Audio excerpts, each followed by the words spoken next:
Hello and welcome to today's webinar on advancing learning and employment records. We're glad you're able to join us today. Before we get started, I would like to remind everyone that this webinar is being recorded and the recording will be available on our AACRAO webinar archive page within 24 hours of airing. You should have access to turn on closed captions, and please drop your questions using the Q&A feature. You can ask your questions at any time, and please remember you may remain anonymous. Your questions will be answered in the Q&A session towards the end of the webinar. And now I would like to hand it over to our AACRAO Executive Director, Melanie Gottlieb. Thanks, Melanie. So much, Velma.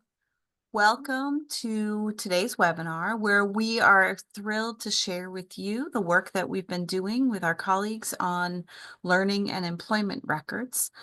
Today, we're going to talk about the LER Accelerator cohort, the work that we've been doing over the past year, and some exciting next steps. So, next slide.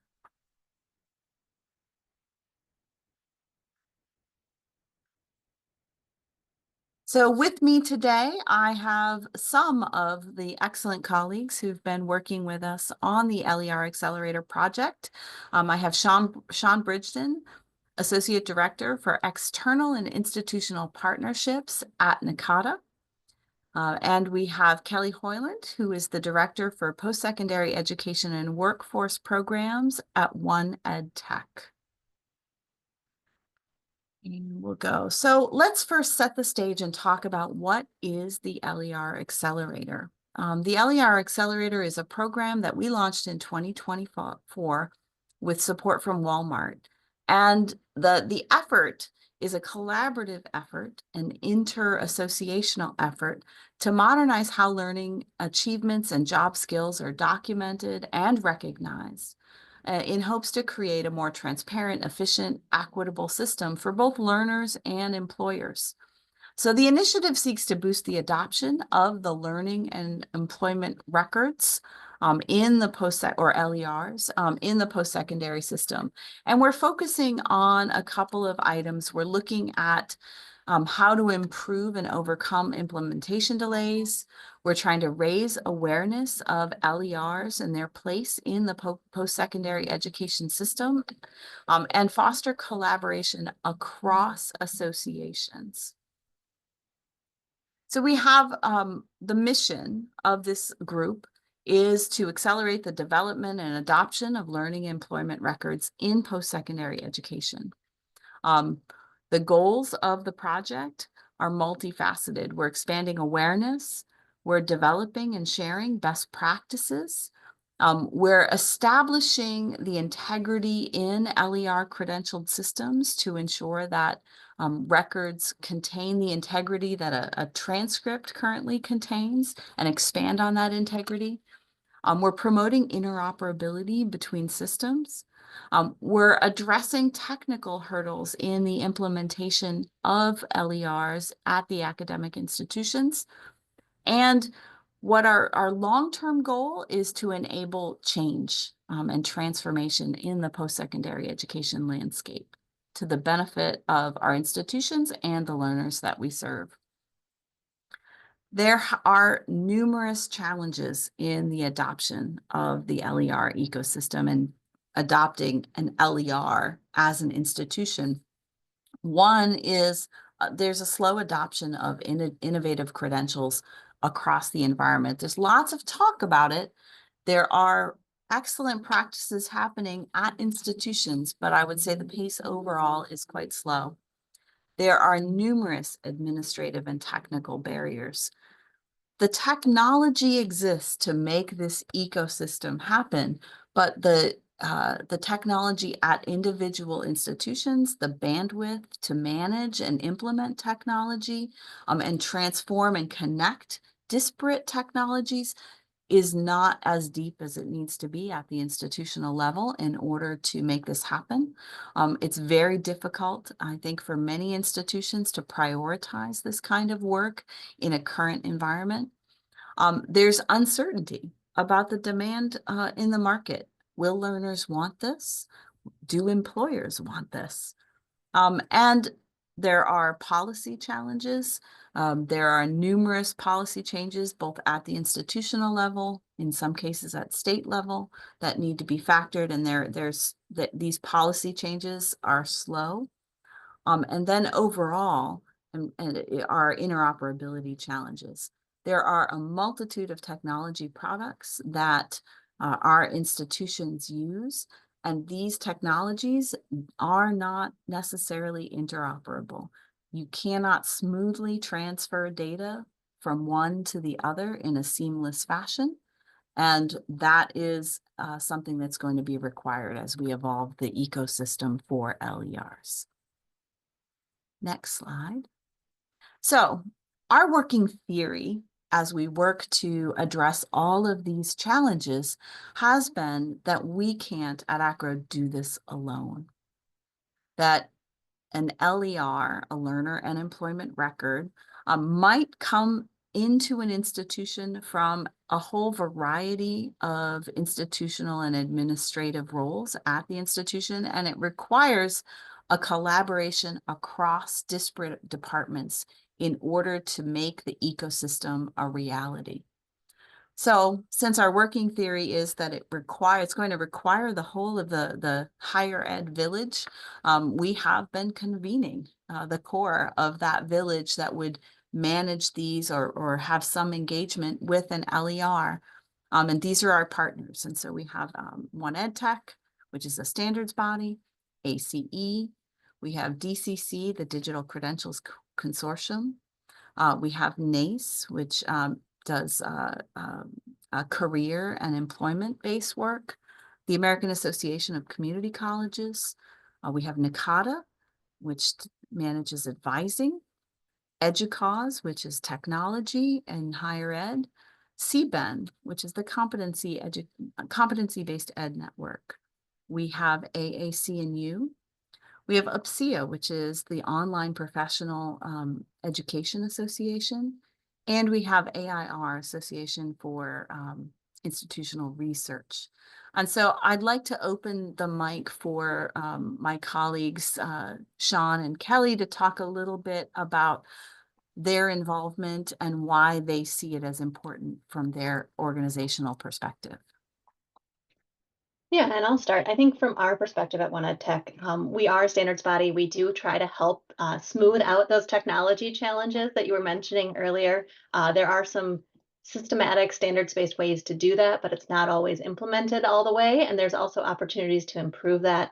Our membership is typically higher ed, out of IT, registrars, a lot of this mix of people, but we're excited to kind of be a part of the larger conversation to make sure that the hard work that it is for these programs to be developed and to grow, that the work that you do does not get locked into a certain platform or have a certain bottleneck that prevents you from scaling and keeping that program going long term. Sean? Thank you, Kelly and Melanie. So NACADA, we are an organization we have about 14,000 members right now, and our members are academic advisors, advising administrators. Many of the academic advisors are full-time primary role advisors, and many are also faculty.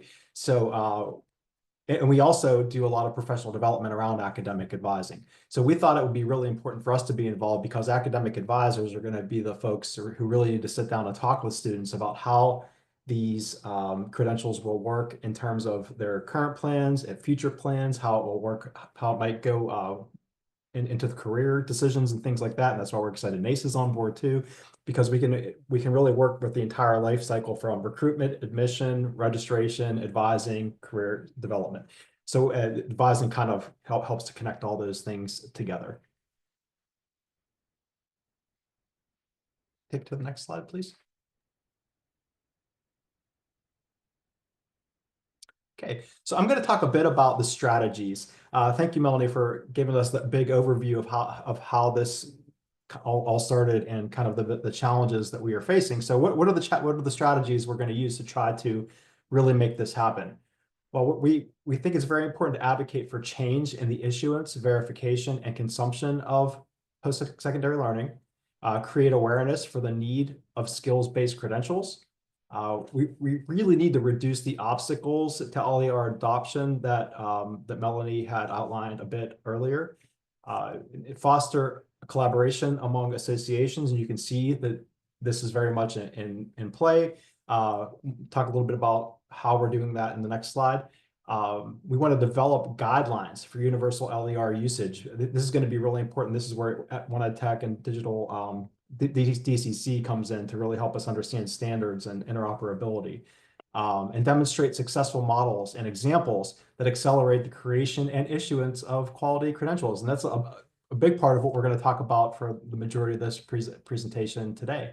Next slide, please. And so what are our initiatives? We've created and are continue to develop a comprehensive LER resource hub. And to do this, we're partnering with the Learn and Work ecosystem library to consolidate and curate resources in a shared repository that'll help institutions navigate this complex landscape. And there's a link up there, and I believe one will be in the chat shortly. And also, you can access this. We'll talk about this at the end as well. We're going to create toolkits and resources to develop and disseminate guidance for how to implement these credentials, best practices, models, and other resource materials to facilitate institutional exploration and adoption of LERs. So how do institutions actually go about doing this, including shared statements on guiding principles and some case studies that we'll be putting out. Interoperability is a really complex topic that I have been learning a ton about based from this group. But back in my old days, I was a registrar guy before I was an advisor person. And it's really incredible how much this technology has advanced over the last several years, and the amount of work that has been going on behind the scenes to make sure that these credentials are machine readable and can be exchanged across the entire really ecosystem of higher education and employment. Skills-based ecosystem is really about exploring the relationship between outcomes and skill statements to create a narrative that supports the faculty reorganizing their contributions to skill development. So I grew up in the liberal arts and in fine arts. I was a music major and a philosophy major, and often faculty back in my day did not want to talk about career development. They said that's what career service is for. But I've been seeing a lot of changes as in the advising space and across faculty, even in liberal arts and fine arts, really talking about how can these skills that you learn here be transferable to the world of work and to graduate school, all these other things.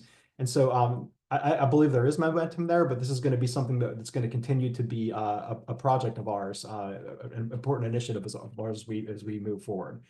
And another important piece is developing community of practice to foster collaboration among institutions and enhance peer learning. One thing we know is it's really helpful to work with others who are either going through this or who have gone through it to kind of share best practices, share challenges, how one institution may overcome a challenge and how another institution might be able to use similar strategies. What works one place, what might not work in another, these types of things. And so these are some of the initiatives that we have that we hope will really help to accelerate the work that we're doing.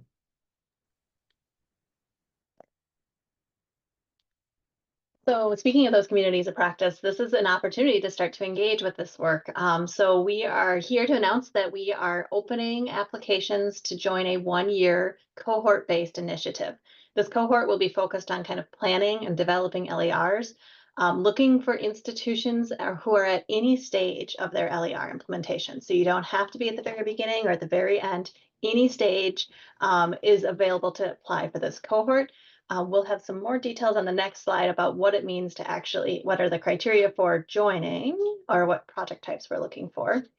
So as we've done our research and looked at areas for LERs, these are some of the project types we are looking for.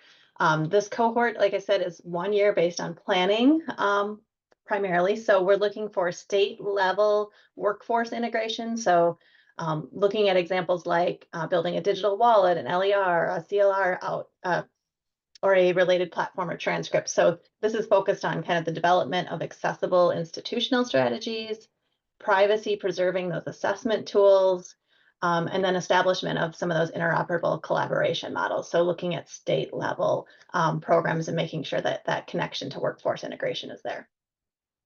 Another area is learner-centered credential innovation. So looking at opportunities for learner-controlled credentials to be offered at your institution, even leveraging the knowledge of the learners to help to create the credentials. We've seen examples of that at some institutions where the learners are actually helping to identify some of the skills that they've learned that then lead to credentials for them.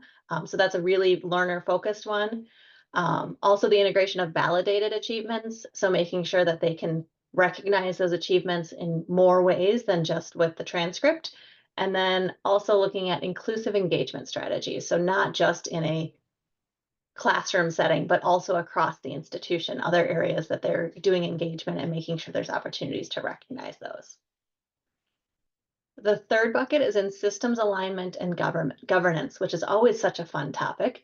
But looking at creation of privacy protecting frameworks, so looking at how you develop your program with those in mind, the development of secure validation protocols, so making sure that the credentials you are issued have solid validation protocols, and then the establishment or the implementation of those interoperable standards, so easing those technology challenges that we mentioned earlier. So this could look like developing procedures, policies, systems to support your LER initiative, putting in place protocols for data collection, verification, and validation. Another area is the credit and non-credit integration. So we know at most institutions, these are not always systems that talk well to each other. So looking at ways to kind of design boundless credentialing models, so it doesn't matter where it originates from, either in the credit or non-credit space. The development of quality assurance frameworks, flexible credential pathways, those are all kinds of things that could fit in this credit, non-credit. These are not prescriptive lists. These are just kind of identifying opportunities for you to get your mind going on where you could be participating in these cohorts. Another area is skills-based curriculum processes. So as we heard before, working with faculty to help them identify the skills and translate the work they're already doing into some skills statements so that learners understand what they are picking up in all of those different coursework that they're doing.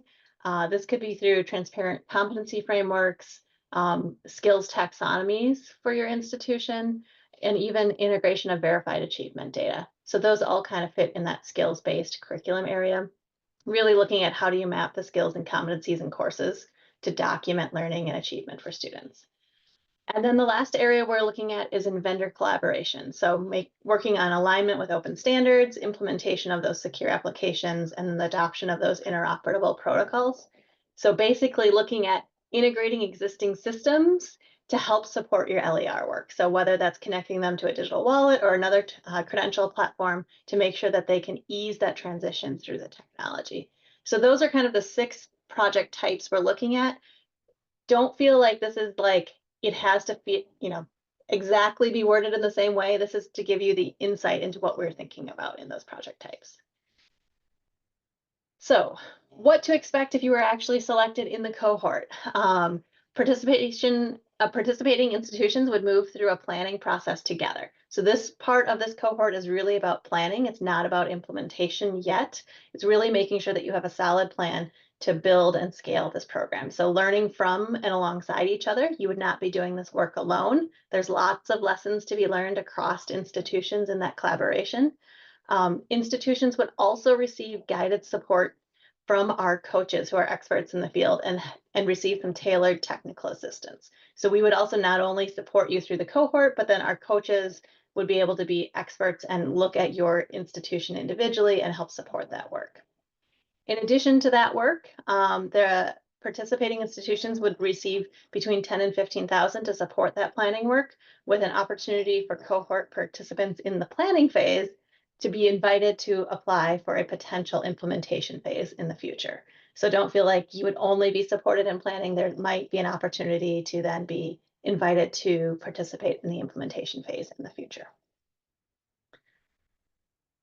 So what does the timeline look like for this cohort? So the application will be launching shortly. The cohort itself would start in April with some virtual events between April and May. There would be an institutional pre-assessment in May to July. And then summer 2025 would be an in-person convening with the experts and providers to help support that work. And then in the fall of 2025 would be the development of your action plan so that it can be kind of prepared for implementation in spring 2026, and then finalize your launch plan in that April to May of 2026 timeframe. Some of the things that you would get ongoing would be the monthly coaching sessions for your institutional team, and then you would have periodic peer-to-peer learning opportunities. So kind of that holistic support of not only coaching sessions, but also that collaborative opportunity to work across institutions. So how do you actually apply? So to indicate your interest, there is a 2 to 4 page application that will be linked in the chat in a little bit. You will need to include your project description, so detail the type of LER project. So those 6 kind of big bullet buckets that we explained earlier, identify which of those areas it would fit in and how this would advance your planning. What's the value to joining the cohort? You would briefly explain how being a part of this cohort would help your institution in achieving the goals. And then you would also need to identify your project team. And that project team would need to list the members who are going to be participating, their names, their titles, their departments, and email addresses, partially because we recognize we've all come together as collaborative organizations. These projects really need to be cross-institutional to be successful and sustainable. That project team needs to include 1 to 2 senior executive sponsors and a project lead who will have that primary responsibility for setting and meeting the project goals and deliverables. You'll also be able to list the other additional team members. So even if they're not a lead or a sponsor, those other participants in the work. The full proposals are linked in the chat as well as on the slide, so you can see the full application. If you have questions, Michelle and Julie are available to help support that. Their email addresses are there. They're also on with us today to help answer questions. But the biggest thing to know is when you're ready to submit, you would email that to Michelle Mott at AACRAO by March 10th. So March 10th is the deadline for submission of your interest. And that selection process will be that we are looking at the criteria described, and semi-finalist applications may be asked to submit additional information, kind of depending on what we receive. We're looking for a diverse set of institutions across the country, of institution types, of program types. We're really trying to give some good case studies for how this work can happen in higher ed so that we can make sure this work kind of moves forward. So with that, and then the announcement for if you were selected would be made by April 8th, 2025. So as a reminder, if you've got questions, try to use the Q&A for us so we don't lose them in the chat. I see a couple in the chat that we can answer as well. But if you have questions, now's the time. We're here to answer any of those questions for you. Hi, everyone. I'm Michelle Mott. I'm going to help throw some of these questions out to our folks here. I'm a consultant with AACRAO working on the innovative credential projects and LER Accelerator in particular. So first round is, are you entertaining applications from international universities? So I can jump in on this. Hi, everyone. My name is Julie Johnson. I'm the founder and principal of Strategy Forward Advisors. Strategy Forward is supporting the LER Accelerator as well as this cohort. At this time, we are focused primarily on US-based institutions rather than international. If anything changes, we'll let you know, but this is a US-based project at this time.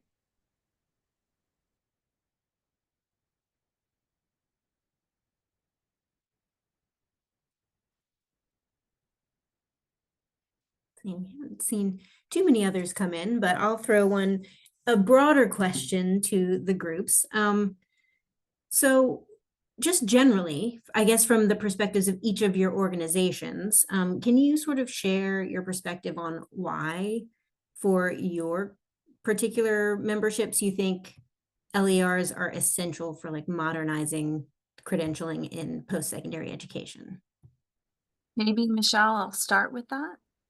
Okay, that works. So at AACRAO, the work of credentialing and the work of the academic record is foundational to all of the work that our members do, from the admissions to enrollment, straight through to academic records and then graduation. The articulation of what a learner has learned during their educational journey is crucial to the institution being able to share and show its success. And it's crucial to the learner for them to have the tools and for them to be equipped to articulate to their future employers and to themselves what they have learned and how that learning can apply to their future life. And so at AACRAO, we feel very strongly that higher ed's participation in the LER ecosystem and our work to expand the transcript and help that transcript and the academic record engage in the LER ecosystem is crucial to higher ed really preparing learners for the work world of tomorrow. And so we're really excited about being at this phase in the project where we can take what we've learned so far and help institutions in a funded fashion and in a coached fashion learn how they can begin to participate and expand the services that they are providing to their learners and better articulate the value of what they offer to our country. And I mentioned this a little bit earlier. We're really looking at, we know these programs are really valuable, and our goal is to make sure that we can help make your systems as easy as possible so that things will transfer and there isn't additional manual information. But part of this is really about, like Melanie had said, to make sure that we're giving learners the information they need to know what they know. You know, how many times have you come out of a program? You know, I think back to my undergraduate days and I was like, well, I took a class and it was called this, but I'm not sure what the skill was, you know, or some of that kind of information.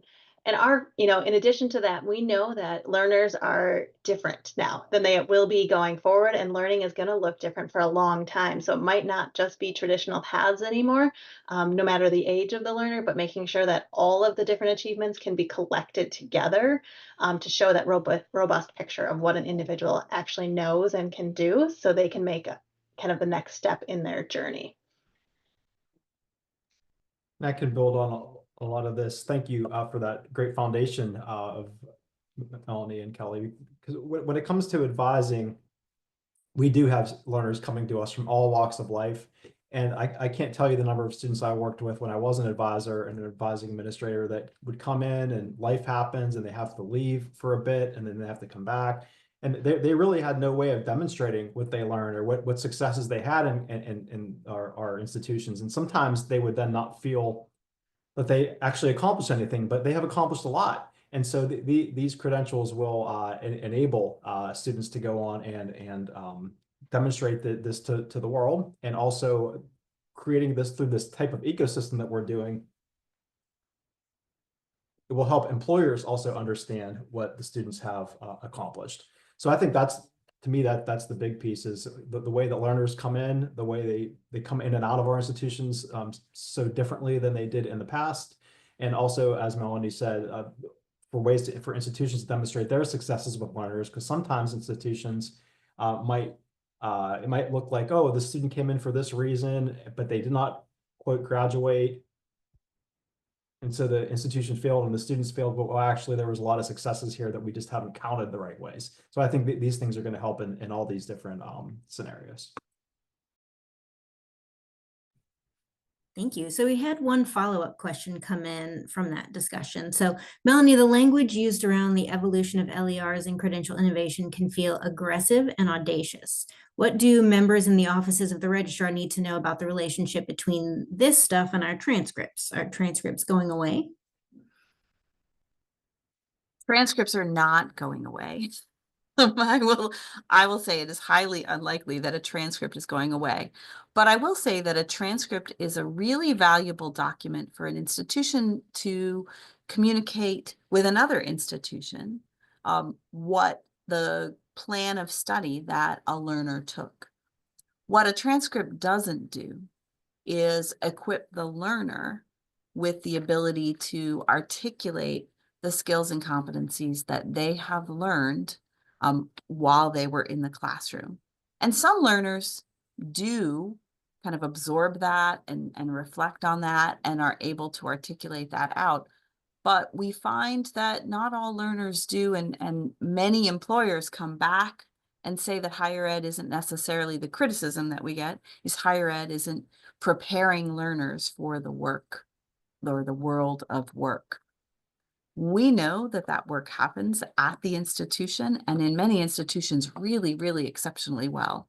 And so the LER, or the LER as the ecosystem, is really an idea that what we hope is that institutions will be able to share their transcript, expand that transcript to include the skills and competencies that a learner is receiving, or is that a learner is learning or obtaining, acquiring, that's the better word, acquiring at in their institutional work, and therefore be able to better be equipped to share that with their employers.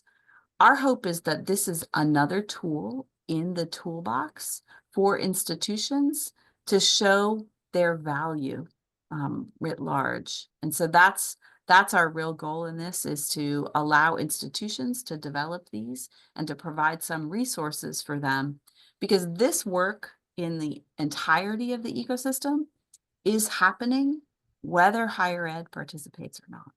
Like, it's already being built in other spaces.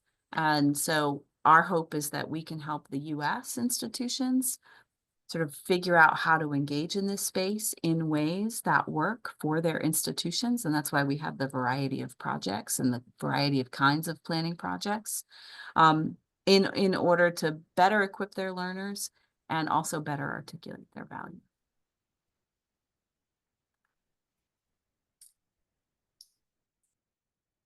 So we had one question that came in here. With all of the demands and goals my registrar's office and our university has on its plate with reduction of staff and budgets, why should we do this now rather than waiting? I'm sure that's a common question for folks. So I will say, and my colleagues might actually have other answers, but I would say one of the reasons to work on it now is that the work is happening pretty rapidly outside of higher education. And AACRAO has been able to secure funding for institutions to pursue this. And this particular grant, this initial one, is a planning grant. And so it gives you an opportunity to have both some expertise and also some dollars to be spent either for the planning itself, for some, we always need backfill relief. We need to create space in order to plan. We know that institutions can't do things without more resources. And so this is some resources to get us started. And after we have gone through the planning phase, we will be applying to the funder to get more dollars for implementation. So that's our goal.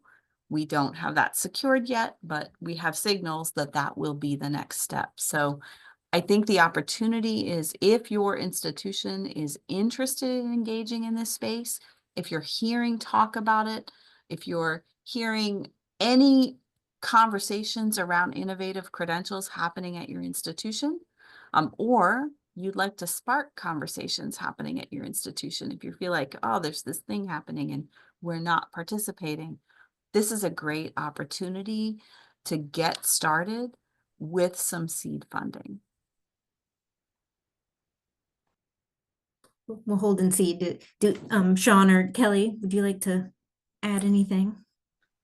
I would just say, if you don't think it's happening on your campus, it probably is somewhere. No matter where you come from on your campus, if you're like, no, they're not doing it, usually someone is playing or starting or looking at conversations, even if you're not aware. So that's one thing to think about. I would also say it's a great time, because it is a great opportunity to showcase the value that your institution is providing learners. And what better time to really help enhance that message right now about what is the purpose of attending and going through a program is to be able to kind of showcase some of the skill development that's happening. So I would. Yeah, I'll piggyback on that. Kelly's absolutely right that this is happening. Faculty are starting them. I see them come through. Nakata is based at Kansas State University, and I've seen a number of badges come through that faculty are putting forward. We've been encouraged. I also serve as a faculty member in my role. We've been encouraged to create micro credentials and different ways of issuing badges, alternative credentials. So this is happening. And also something I've seen happen a lot is there are folks outside of higher education, entities outside of higher education offering badges that may start to take some of that market. I hate to use that word market, but there's a market share issue there. Do we want others will be doing this, and maybe institutions need to look at that as well, I guess is the best way to put that. Thank you. So we've had a few questions come in that have asked for a little more detail on the application process. So are applications expected from single institutions or a coalition of partners? And then specifically, how many applications do we think are going to be funded moving forward? So I can touch base on part of that. So I'll say for the funding phase, so the range is 8,000 to 10,000, and that's per project. And the intention is to ideally fund somewhere between 8 and 12 institutions, depending on what applications we receive. And again, depending on if that's like a state system that may incorporate, a number of different institutions. So there's flexibility and there's a range. But the intention is for each project to receive $10,000 to $15,000, not for the entire cohort specifically. Michelle, I also see a question asking about what it might look like for a project coming from a state system with multiple institutions. And I want to jump in and say we would welcome such a project. And I think what the way to orient that is that it would be led by the system who would provide a focus to the project. And then the team members would come from participating institutions who could contribute to the work at both the system level and then take that to tailor it to their own institutions. So if that's something you're interested in, please, by all means, do consider that. Can I jump in and make a comment as well? Part of the evaluation of the cohort is that we are hoping to have a diversity of institution size and type. And so while we absolutely welcome a state system, that would be an exciting way to scale these kinds of projects, we also would like to see small institutions. We'd like to see some community colleges. We'd like to see institutions from various parts of the country. And so in the way that AACRAO evaluates all kinds of diverse institution types in our projects, we would be looking to do the same thing. So we are hoping to see a broad range of institution size and type and mission to be able to participate in this kind of project.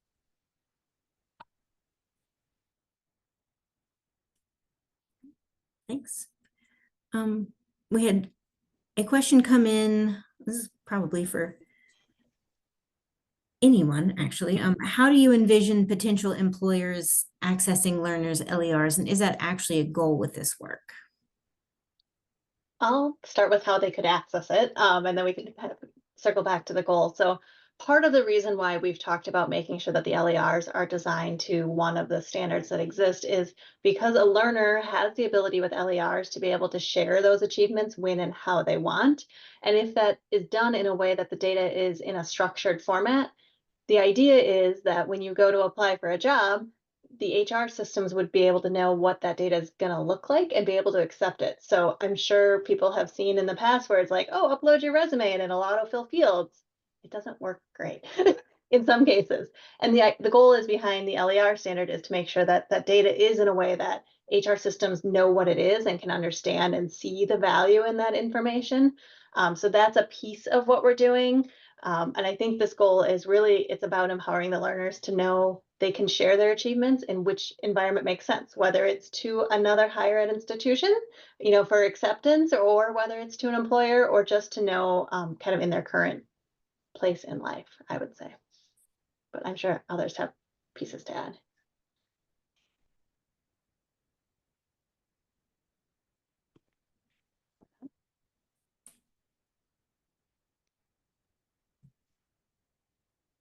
I don't know if I think you pretty much answered that question pretty well. The employment piece is, there are lots of people working on that part of the ecosystem, lots of collaborators across the space. Right now, we are very focused on the higher ed piece because we feel like that's our space to work in. But we're keeping in communication with those who are doing the work in the employment space, so that as the higher ed space evolves, it will evolve in the same manner as the employment space.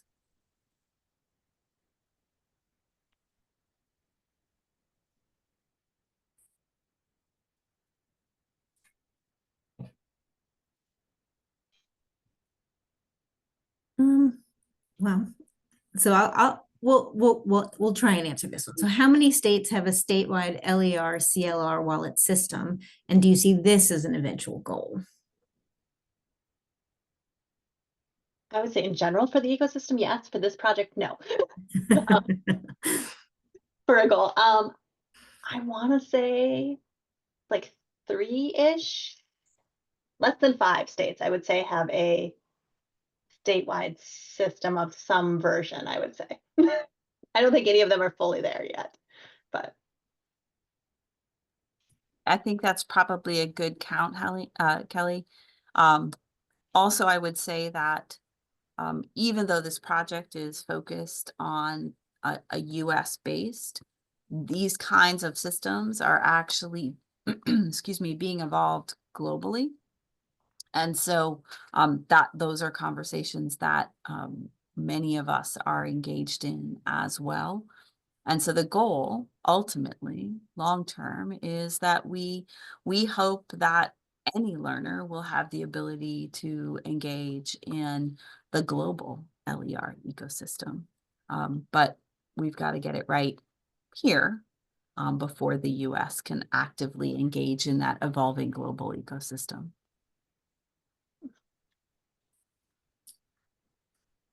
And as sort of a follow-up to that, there are a number of questions about, so international collaborators or institutions in general who are not necessarily interested in funding or joining the cohort in a planning stage. What are the opportunities for just joining and participating with the initiative?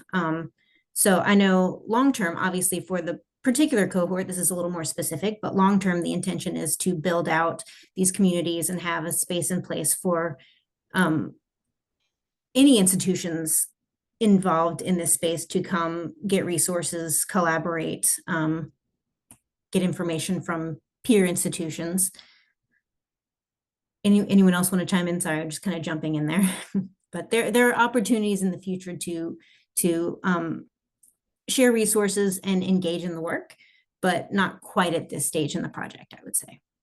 Yeah, that's probably the case. We haven't done a lot of exploration about what that would look like yet for inviting international partners into the space. But it's we're absolutely not ruling that out as the project evolves, because again, our learners need to be able to engage globally, and this is a global ecosystem that is evolving. Okay. Any last questions? Throw them up in the message really quickly. We did have one come in asking whether the slide deck will be shared. We can certainly do that and provide additional resources. You see here on this slide here, we have links and resources. And also for the latest updates, you can follow the LER Accelerator LinkedIn page where we'll be announcing other resources and updates as they're coming out in the next few months and over the course of the next year.